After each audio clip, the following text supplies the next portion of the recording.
कि पूजा तथा साधना में क्या अंतर है।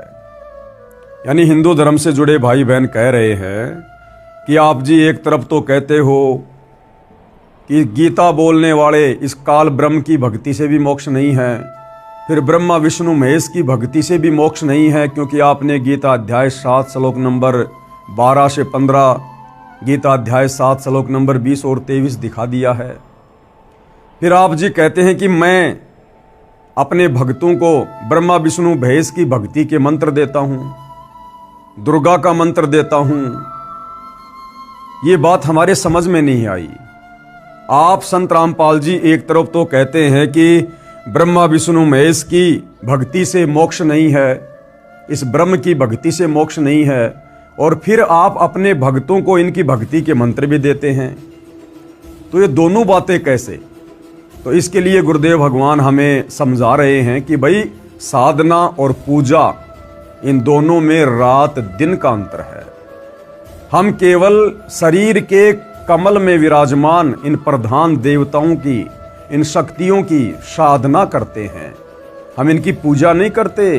पूजा तो केवल एक परमपिता परमेश्वर की, परम अक्षर ब्रह्म की, सच्चिदानंद घन ब्रह्म की, कबीर देव की करते हैं। बाकी उनकी प्राप्ति के लिए यहाँ की जितनी भी प्रधान शक्तियाँ हैं, उनका ऋण हमारे ऊपर चढ़ चुका है। उनका ऋण उतारने के लिए हम उनके मंत्रों का जाप अपने भक्तों को बताते हैं। तो वो जो मंत्र हैं वो इन देवी देवताओं की साधना है, साधना, ना कि पूजा।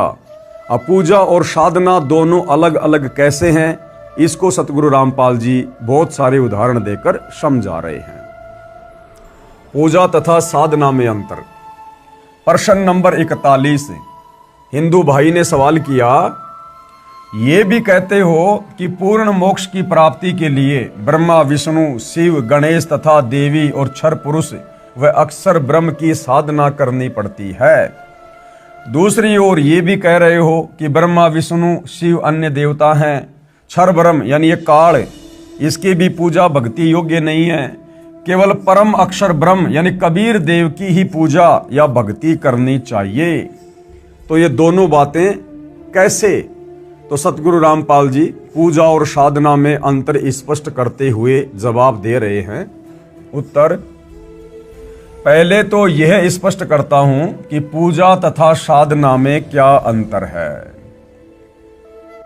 प्राप्य वस्तु की चाह पूजा कही जाती है, यानी जिस वस्तु की हमें चाहत है वह पूजा कही जाती है, तथा उसको प्राप्त करने के प्रयत्न को साधना कहते हैं।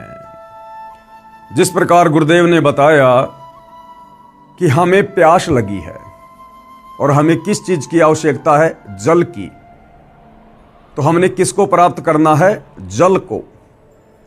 अब जल को प्राप्त करने के लिए हमने क्या करना पड़ेगा, हमने हेड पंप लगाना पड़ेगा।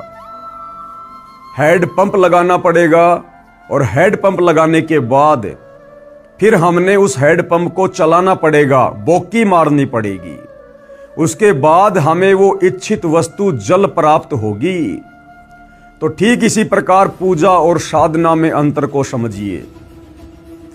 जिस वस्तु को हमने प्राप्त करना है उसकी हमने पूजा करनी है, लेकिन उसको प्राप्त करने के लिए हमने जिन जिन वस्तुओं की आवश्यकता पड़ेगी, जैसे हेड पंप की, बोकी लगाने की, तो वो साधना है।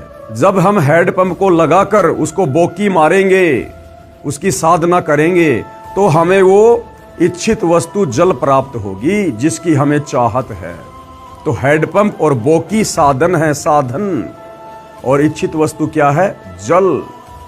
ठीक इसी प्रकार पूर्ण ब्रह्म परमात्मा और उसका सनातन परम धाम सतलोक जो हमें चाहिए, हम पूजा तो करेंगे उस परमपिता परमेश्वर की, लेकिन उनको प्राप्त करने के मार्ग में हमने शरीर में बने हुए जो कमल चक्र हैं और इनमें जो प्रधान देवी देवता हैं, हमने उनकी भी साधना करनी पड़ेगी। 21 ब्रह्मांड के स्वामी काल निरंजन की भी हमने साधना करनी पड़ेगी, ओम नाम की, क्योंकि हम इसके 21 ब्रह्मांड में युगों युगों से रह रहे हैं।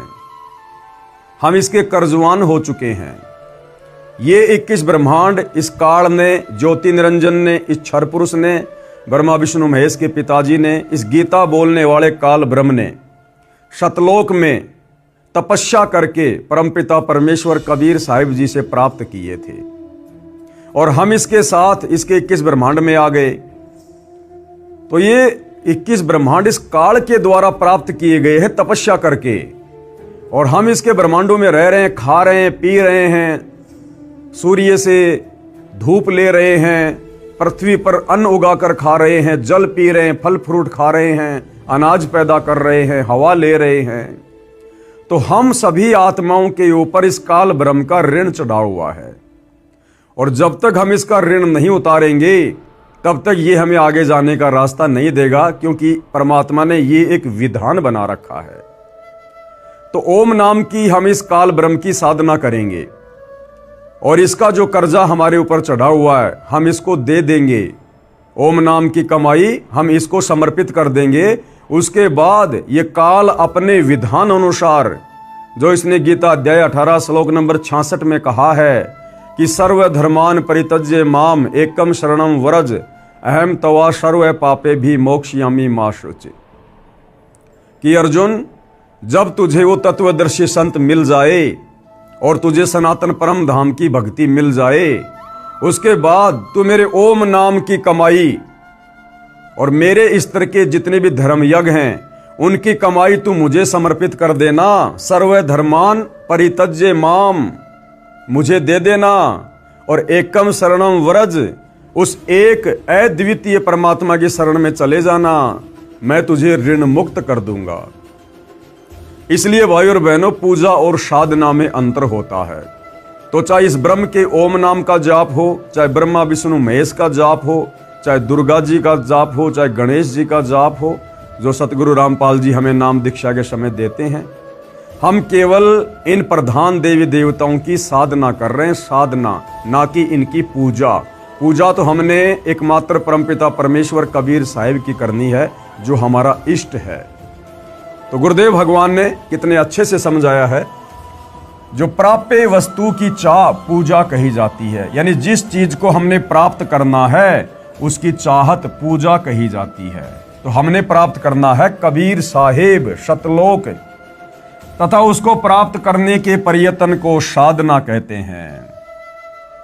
उदाहरण, जैसे हमें जल प्राप्त करना है, ये हमारा प्राप्य है, हमने जल की चाह है, जल की प्राप्ति के लिए हैंडपंप लगाना पड़ेगा। हैंडपंप लगाने के लिए जो जो उपकरण प्रयोग किए जाएंगे, बोकी लगाई जाएगी, यह प्रयत्न है। इसी प्रकार परमेश्वर का वह परम पद प्राप्त करना हमारी चाहत है, यानी शतलोक प्राप्त करना, जहां जाने के पश्चात साधक लौटकर संसार में नहीं आता है।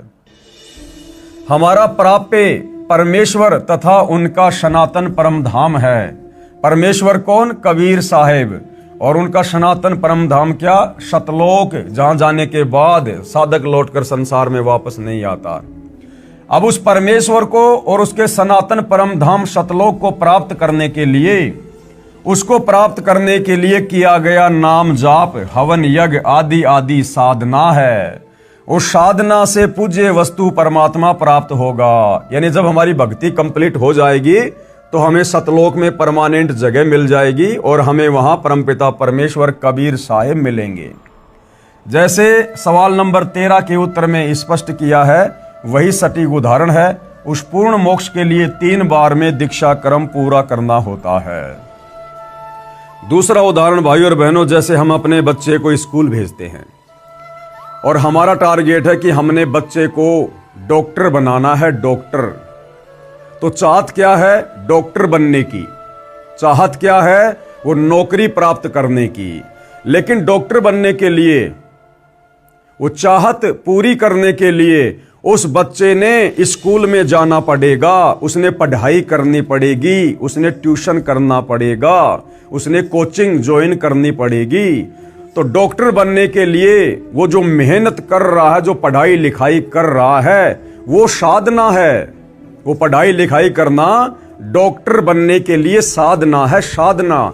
उस साधना को किए बिना, उस पढ़ाई को किए बिना वो बच्चा डॉक्टर की नौकरी प्राप्त नहीं कर सकता, डिग्री प्राप्त नहीं कर सकता। तो ठीक इसी प्रकार हमने प्राप्त करना है सतलोक, और सतलोक का राजा परमपिता परमात्मा कबीर साहिब। लेकिन उस प्राप्ति के लिए हमने इस काल के 21 ब्रह्मांड की सभी प्रधान मुख्य शक्तियों की साधना करनी पड़ेगी।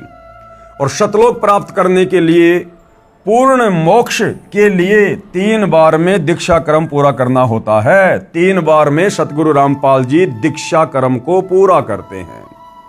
और 3 बार में कौन कौन सी दीक्षा दी जाती है, किस प्रकार से दी जाती है, उसका विवरण सतगुरु रामपाल जी बता रहे हैं कि किन किन शक्तियों के मंत्र सतगुरु रामपाल जी 3 बार की दीक्षा में अपने अनुयायियों को देते हैं।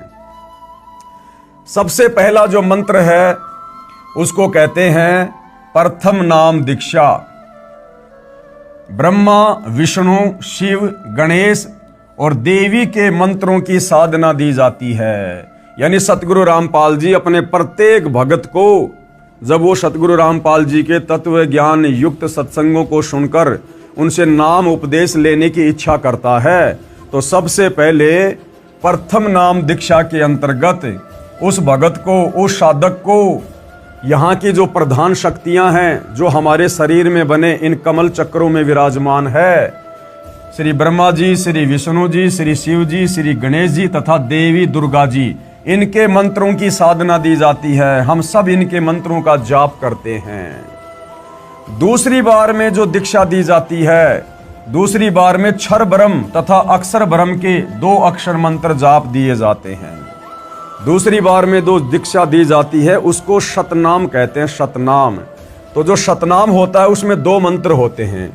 एक मंत्र है 21 ब्रह्मांड के स्वामी, ये गीता बोलने वाला जो भगवान है काल ब्रह्म, ब्रह्मा विष्णु महेश का पिता, इस काल ब्रह्म का मंत्र है। और दूसरा मंत्र अक्षर पुरुष का है जिसके 7 संग ब्रह्मांड हैं। अर्थात गीता जी अध्याय 15 श्लोक नंबर 16 में 2 भगवान बताए गए हैं, 2 पुरुष बताए गए हैं, क्षर और अक्षर। तो क्षर पुरुष ये गीता का ज्ञान देने वाला काल ब्रह्म है, और अक्षर पुरुष इससे ऊपर 7 संग ब्रह्मांडों का स्वामी है। तो इन दोनों भगवानों के मंत्र सतगुरु रामपाल जी दूसरी बार की नाम दीक्षा में देते हैं, जिसको शतनाम कहते हैं, जिसको संतों ने सतनाम कहा है। गीता अध्याय 17 श्लोक 23 में 3 नाम हैं, ओम तत् सत। तो जो ओम है ये इस काल ब्रह्म का है, और ये जो ये तत् है ये अक्षर पुरुष का है। तो दूसरी जो दीक्षा है उस दीक्षा में ये 2 मंत्र दिए जाते हैं। ओम तो सीधा सीधा इस काल का है, और अक्षर पुरुष का भक्ति का जाप है तत्, जो केवल उपदेशी को ही बताए जाते हैं। इस सतनाम में 2 अक्षर होते हैं, एक ओम है, दूसरा तत् है। ये सांकेतिक है, अर्थात गुप्त नाम है जो उपदेश के समय उपदेशी को ही बताया जाता है। और तीसरी बार में जो नाम दीक्षा दी जाती है वो पूर्ण ब्रह्म परमात्मा कबीर साहिब जी की दी जाती है, सनातन परम धाम की दी जाती है। तीसरी बार में सारनाम की दीक्षा दी जाती है, जिस मंत्र को गीता अध्याय 17 श्लोक 23 में शत कहा है। यह भी सांकेतिक है, उपदेश लेने वाले को दीक्षा के समय बताया जाता है। इस प्रकार पूर्ण मोक्ष प्राप्त होता है। ये विधि है पूर्ण मोक्ष प्राप्त करने की। अब जो भाई बहन अज्ञानता में विशेषकर हिंदू समाज से जुड़े हुए जो ये कह देते हैं कि भाई आपके गुरु सतगुरु रामपाल जी तो हिंदू देवी देवताओं की भक्ति छुड़वाते हैं, आपके सतगुरु रामपाल जी तो सनातन विरोधी हैं, हिंदू विरोधी हैं। तो देख लो भाइयों और बहनों, जिन्हें आप हिंदू विरोधी कहते हैं, सनातन विरोधी कहते हैं, सनातन के जो मुख्य देवी देवता हैं ब्रह्मा विष्णु महेश गणेश जी और दुर्गा जी, इन 5 प्रधान शक्तियों के मंत्र सतगुरु रामपाल जी अपने भक्तों से जाप करवाते हैं। संत रामपाल जी देवी देवताओं की भक्ति छुड़वाते नहीं, बल्कि इनकी शास्त्र अनुकूल विधिवत साधना करवाते हैं, जिसके करने से ये देवी देवता भगत को शीघ्र लाभ देते हैं।